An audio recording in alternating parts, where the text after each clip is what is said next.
शीला अपनी माँ के साथ रहा करती थी।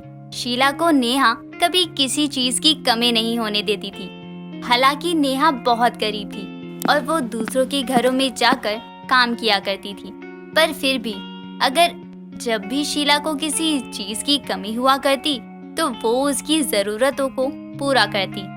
साथ ही शीला भी अपनी माँ से बहुत प्यार करती थी, लेकिन शीला शुरू से ही रूढ़िवादी सोच के परे थी। शीला अपनी दोस्त के घर जा रही थी। उसके कपड़े काफी मॉडर्न टाइप के थे, यानी उसने काफी शॉर्ट ड्रेस पहनी हुई थी। ये देखकर नेहा अपनी बेटी को कहती है, शीला, ये ऐसे कपड़े पहनकर जा रही है तू? माँ, इट्स अ मॉडर्न ड्रेस और आपको तो पता ही है ना माँ कि आपकी बेटी कितनी मॉडर्न है। बेटा, मैं जानती हूँ कि तू एक गरीब माँ की मॉडर्न बेटी है, पर तू थोड़ा सा खुद को ढक ले, क्योंकि तू तो जानती है ना कि। प्लीज माँ, मुझे मत रोको, बाय। शीला अब अपनी माँ की एक नहीं सुनती और वहाँ से चली जाती है। गांव के लोग उसकी बेटी को लेकर अक्सर बातें बनाया करते थे, लेकिन शीला को कभी किसी बातों से कोई असर नहीं पड़ता था। समय गुजरता है। ऐसे ही एक दिन शीला अपनी माँ से कहती है, माँ, मैं मॉडलिंग करना चाहती हूँ और मुझे कुछ पैसे चाहिए फोटोशूट के लिए। फोटोशूट के लिए? बेटा, तू तो जानती है ना कि मॉडलिंग में कैसे कैसे कपड़े पहने जाते हैं। माँ, मैं अच्छे से जानती हूँ कि कब, कैसे और क्या कपड़े पहनने जाते हैं। और वैसे भी माँ, आपको पता है, अगर मैंने गंदे कपड़े पहनने से इनकार कर दिया ना, तो वो शूट वाले मुझे वो कपड़े पहनने को नहीं देंगे और फिर मैं दूसरे कपड़े पहनूंगी। बेटा, मेरी औकात नहीं है कि मैं तुझे इतने पैसे दे सकूं कि तू जाकर फोटोशूट कर सके। मुझे कुछ नहीं पता माँ, मुझे बस फोटोशूट कराना है और उसमें दिक्कत ही क्या है। नहीं नहीं, मैंने देखा है कि जो फोटोशूट करवाती है वो लड़कों के साथ ही चिपकी रहती है।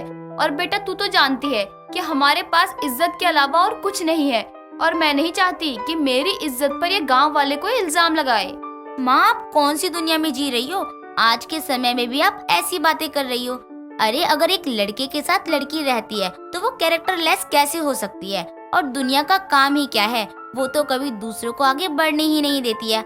अगर कोई बढ़ने की सोचता भी है ना, तो दुनिया उसके पैर खींचकर नीचे गिरा देती है। शीला अपनी माँ नेहा को बार बार समझाती, पर नेहा उसकी बातें मानने को तैयार ही नहीं थी। नेहा शीला की एक नहीं सुनती और अब शीला भी अपना मुंह फुलाकर वहाँ से चली जाती है। कहीं ना कहीं शीला का सपना, जो कि एक फोटोशूट करने का था, वो अधूरा ही रह जाता है, क्योंकि नेहा ने उसे फोटोशूट करवाने के लिए पैसे नहीं दिए। और वो शीला को पैसे देती भी क्यों? उसे लगता था कि ये सब फालतू के काम है और ये सब करने से इज्जत की नीलामी होती है। बस इसलिए नेहा ने शीला को पैसे देने के लिए मना कर दिया। समय बीतता है और एक दिन शीला अखबार पढ़ते हुए अपनी माँ से कहती है, माँ, देखो अखबार में क्या आया है। अरे, क्या आ गया जो तू इतना चल रही है? माँ, शहर के कॉलेज में मेरा नाम आ गया है और अब मैं वहाँ जाऊंगी अपनी आगे की पढ़ाई पूरी करने के लिए। क्या तेरा नाम शहर के कॉलेज में आया है? हाँ माँ, और आपको पता है, मेरा नाम शहर के सबसे बड़े कॉलेज में आया है। वहाँ पर ना बहुत अमीर अमीर लोग पढ़ने आते हैं। साथ ही आपको एक गुड न्यूज और बता दूं कि कॉलेज का सारा खर्चा सरकार उठा रही है माँ। पर बेटा, तू वहाँ अकेली कैसे रहेगी? यहाँ तो चल समझ आता है कि मैं तेरी देखभाल कर लेती हूँ, पर तू शहर में अकेली कैसे रहेगी? शीला, ऐसा करना, तू अपना एडमिशन यह गाँव में करवा ले। माँ, क्या हो यार आप? मतलब एक माँ होती है कि जिसका बच्चा कुछ अच्छा करना चाहता है तो वो उसको सपोर्ट करती है, पर आप तो मुझे हर चीज में रोक देती हो। अरे माँ, ये कोई स्कूल नहीं है कि जब मन किया तब आप मुझे कहीं भी एडमिशन लेने को बोल दो। माँ, मैं पढ़ना चाहती हूँ, अपने स्वर्गवासी पिता की आखिरी इच्छा को पूरा करना चाहती हूँ। मैं पढ़ लिख कर कुछ करना चाहती हूँ। माँ, क्यों आप नहीं समझती हैं? पर बेटा, मैं तेरी माँ हूँ, मैं तुझे अकेले शहर नहीं जाने दे सकती। तेरे पिताजी के जाने के बाद तेरे सिवा मेरा इस दुनिया में कोई नहीं है। तू मेरे जिगर का टुकड़ा है। तू तो जानती है ना, लोग कैसी कैसी बातें बनाते हैं और मैं गरीब किस किस की बात सुनती रहूंगी। माँ, आपने मुझे फोटोशूट के लिए नहीं जाने दिया, मैं मान गई ना, पर अब नहीं माँ। मेरा पूरा करियर इस कॉलेज पर डिपेंड है। अगर आपने जाने से मना कर दिया ना, तो माँ, आप बहुत अच्छे से जानती हैं कि मैं आपकी हाँ के बिना कोई काम नहीं करती। अगर आप चाहती हैं ना कि मैं घर पर रहूं तो ठीक है। शीला अब अपनी माँ को अपनी बातें बोलकर उदास हो जाती हैं। और अपने कमरे में चली जाती है। तो वहीं अब नेहा अपनी बेटी के बारे में सोचती है और सोचते हुए वो अपनी मालकिन के घर काम करने चली जाती है।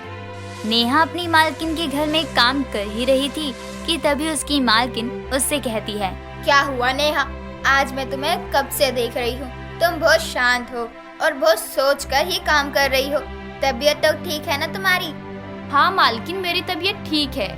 क्या करूँ, अपनी बेटी के बारे में मैं मालकिन से कैसे पूछूं? मुझे तो कुछ समझ नहीं आ रहा है। नेहा मन में खुद से बातें कर ही रही होती है कि तभी नेहा की मालकिन सोफे पर बैठे अखबार पढ़ते हुए नेहा से कहती है, अरे नेहा देख तो, अखबार में कितनी अच्छी खबर छपी है। अच्छा, क्या छपी है मालकिन? अरे तेरी बेटी का नाम छपा है, वो भी शहर के सबसे बड़े कॉलेज में। तुझे तो मिठाई बांटनी चाहिए, क्योंकि पहली बात तो तेरी बेटी का एडमिशन इतने बड़े कॉलेज में हुआ है, तो वही दूसरी तरफ तेरी बेटी का पूरा खर्चा सरकार उठा रही है। हाँ मालकिन, मैं जानती हूँ कि मेरी बेटी का नाम शहर के सबसे बड़े कॉलेज में आया है। साथ ही सरकार मेरी बेटी की पढ़ाई का खर्चा भी उठा रही है। पर क्या नेहा? पर मालकिन, आप तो जानती है ना कि मैं कितनी गरीब हूँ। मेरे बाद मेरी बेटी का कोई नहीं है। अगर मुझे कुछ हो गया तो उसका क्या होगा? साथ ही आपको तो पता ही है कि मेरी बेटी कैसे कपड़े पहनती है और उसकी सोच किस हद तक है। नेहा तो क्या हुआ अगर वो गांव वालों से थोड़ी अलग है तो? अरे वो गांव वालों से अलग नहीं है, गांव वाले उससे अलग हैं, गांव वाले उससे अलग हैं। तेरी बेटी मॉडर्न है और इसमें तेरी बेटी की गलती नहीं है, बल्कि इस गांव में रहने वाले लोगों की सोच की है, जो 21वीं सेंचुरी में भी रहकर देहातों की तरह सोच रखते हैं।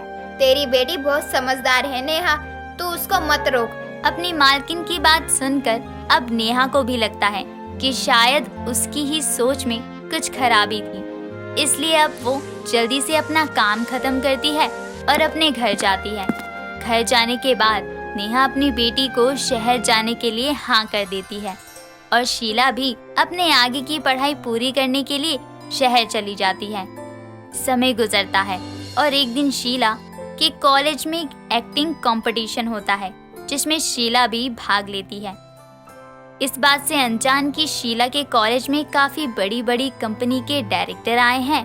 वो सभी शीला की एक्टिंग देखते हैं और उसमें से एक आदमी शीला की एक्टिंग के बाद उससे कहता है, mind blowing, what is your name dear? Sheela नाम है मेरा, एंड थैंक यू। शीला, हमें तुम्हारे जैसी मॉडल की जरूरत है। क्या तुम हमारे प्रोडक्ट का प्रमोशन करने के लिए हमारी कंपनी ज्वाइन करोगी? क्या सच में? शीला की खुशी 4 गुनी हो जाती है, क्योंकि शीला का सपना कहीं ना कहीं सच होने वाला था। अब क्या था, शीला बिना सोचे समझे उस प्रोडक्ट का प्रमोशन करने को तैयार हो जाती है। शीला अपने कॉलेज के बाद प्रोडक्ट का प्रमोशन करने लगती है।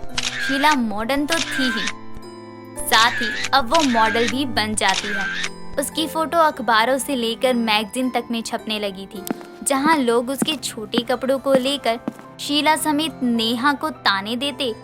आज वही लोग उसकी कामयाबी देखकर नेहा के सामने उसकी बेटी की ऊंचाइयों की तारीफ करने लगे थे। ये देखकर नेहा की खुशी का ठिकाना नहीं था और वो अपनी बेटी को फोन करके रोते हुए कहती है, बेटा शीला, तूने सच में मेरा और अपने पिता का नाम रोशन कर दिया। आज तूने साबित कर दिया कि एक गरीब माँ की मॉडर्न बेटी उसकी इज्जत डुबाती नहीं बल्कि उसका नाम रोशन करती है। माँ, आप रो क्यों रही हो? आपको तो खुश होना चाहिए कि एक मॉडर्न बेटी की गरीब माँ को अब कहीं किसी के पास जाकर काम नहीं करना पड़ेगा, क्योंकि उसकी बेटी अब उसको किसी के घर में काम नहीं करने देगी। बेटा, ये तो खुशी के आंसू है।